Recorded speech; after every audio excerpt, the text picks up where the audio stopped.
What's your name, sir? My name is Jonathan Haddad.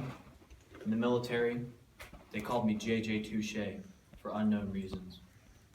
And I've come here to show you some of my military experiences. Yes, sir. When I was in the military, I was in Vietnam. Vietnam. I was serving in the jungles and in the mountains. And one day while we were on patrol in our helo, we had to touch down to refuel. When I was refueling, I saw a refugee standing over a pile of dead bodies. He said to me, "Why don't you put down the gun and go home?" I had the rifle in my hand. My partner came running. Bang! Game over.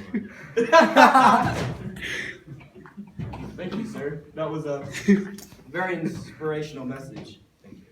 How many years did you serve in Vietnam? I had it for about 2 years. Worst years of my life. I was drafted, you see. I tried to escape by unorthodox means. You see, at the time, you couldn't be openly gay in the military. As the drill instructor was teaching me, I acted like I wanted to be in a relationship with him. This did not work out for the draft. They knew that I was trying to act homosexual in order to get out. Now you see, the reason they called me JJ Touche, because back home, it was my street name, and I brought it over. Yes, sir. So, you gotta ask me, what was I doing on the streets? What were you doing on the streets? What was I doing on the streets? What was he doing on the streets? I was having a very bad time. Very bad. So, Can someone please pass the tissues? You don't have any. Oh, okay. no tissue. There are no tissues. Okay. I'll just use my shirt. Oh God. Okay. I just saw some freaking VC missile Oh, coming at can me you right read it now. here, please? Thank you, man. Alright. Sorry. Continue, I'm sir. good. Ah, Kobe. So one of the issues I had in the military was a man by the name of Sargent. Just Sargent. That's all I knew. He was from a rival battalion. You see, I was in the bad company. I was where the homosexuals and the murderers and the gangbangers were. So if that gives you an idea of my past. Sir. What are you doing nowadays to... I'm trying to integrate back into civilian life, so it's not exactly work. I've had to use ROTC as a crutch to keep me on my toes. You see, once you come back from the military, you don't exactly stay the same after. Now, tell me about PTSD and nightmares. PTSD and nightmares. Yes, sir. Well, you see, Can I set my stuff They'll down? be Oh too- my God. So back to PTSD. well, the hardest thing is the nightmares. You know, I had a nightmare that Tevon Combs was chasing me down the hallway at a rapid pace, and he said, "Dad, I want to eat your ass." No matter how fast I ran, no matter how many times I tried to say, "Tevon Combs, go away, Tevon Combs, go away," he still chased after me. Oh shit! That goes back to my memories in Vietnam, where the Montanogs were chasing me down with their pikes and spears, Hang on, just chill. and grenades, and pistols, and rifles. They saying, "GI, once we're done with you, we're gonna eat you. Like you have eaten our children." If this doesn't make you cry, then I don't know what will. Stay tuned. We're gonna take a break. What's your name, sir? Hi, my name is Sargent. Sergeant what, sir? Sargent, that's what they call me. Okay. Now, do you think you've had a you're a bad role model in this poor man's life? Which one? The one that you brutally raped. I don't recall anything, sir. Well, I have a oh! Can you say sorry to this poor man for what you have done to him?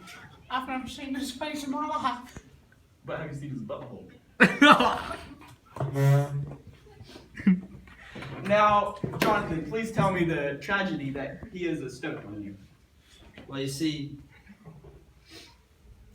there's a pretty big difference between what you did and the mandatory physical training that the military requires me to do. Now, just because I couldn't do push-ups doesn't mean you need to hold me from behind and try and make it harder and harder. Very hard. How hard? Very hard. You slap him. Put your hand on his face and say, I forgive you. Say, I forgive you. Just do it. I know it's hard. You know what this reminds me of? This reminds me of what you did to me. Shut up! Shut up! I'll quit! Alright, we're gonna have to take a break because I have to go get him. Alright, we just came back and Sargent, do you have anything you'd like to say to Sergeant Peanut Butter here? JJ Sorry. Sounds like a PJ. I'm speechless. I didn't know that it affected him as much as it did. I mean, he's definitely not the only one. I mean, if you could go back and There might be more. I am sorry. Do you have anything to say to him? Yes. I forgave you a long time ago.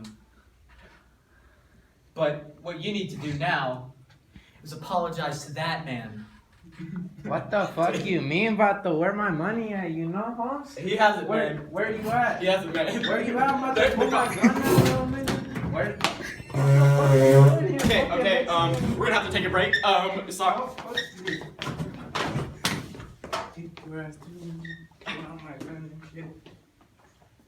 Got something to say? I'm black! Defend yourself. I don't want to fight you. But you have to pay for what you've done. On guard. I need help. I got you, what the Hey, I got you, Sergeant. Hit me up.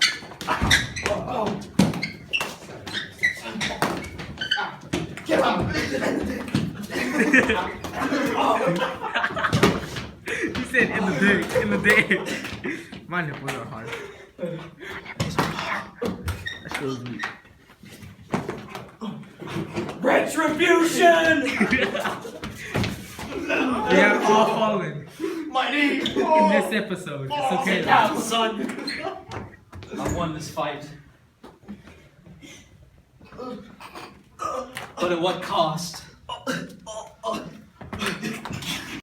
But Finally, peace at last. Revenge. Sweet, sweet, greasy, lubricated revenge. But at what cost? The lives of all these men. The moral of the story is, war is wrong. There's no place for it in this world. But there is for gay sex.